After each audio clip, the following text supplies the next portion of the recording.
फर्रुखाबाद में railway station का शुमार मुल्क के अहम तरीन स्टेशनों में होता है और इस शहर की आबादी तकरीबन 3 लाख पर मुश्तमिल है। मज़ीद जानते हैं राना सजाद की इस रिपोर्ट में। रेलवे स्टेशन की हिस्ट्री पर नजर डाली जाए तो क़याम पाकिस्तान से कबल बरसगीर पाको हिंद के चंद अहम रेलवे स्टेशनों में से होता था, जहां पर रेल गाड़ियों की गहमा गहमी नजर आया करती थी।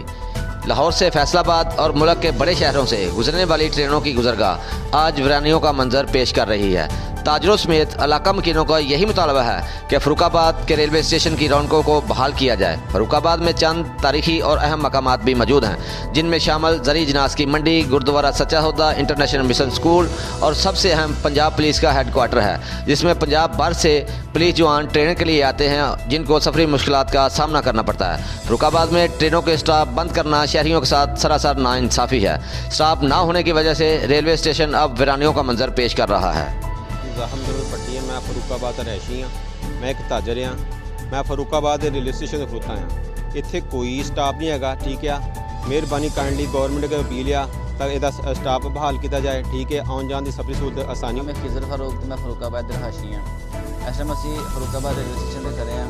ਇੱਥੇ ਦਾ ਟ੍ਰੇਨ ਦਾ ਕਿਸੇ ਦਾ ਕੋਈ ਨਜ਼ਮ ਨਹੀਂ ਹੈ। ਸਾਡੀ ਗੌਰਮੈਂਟ ਅੱਗੇ ਅਪੀਲ ਹੈ ਕਿ ਇੱਥੇ ਕਿਸੇ ਨਾ ਇੱਕ ਦੇ ਸਟੇਸ਼ਨ ਨੂੰ ਬਹਾਲ ਕੀਤਾ ਜਾਏ।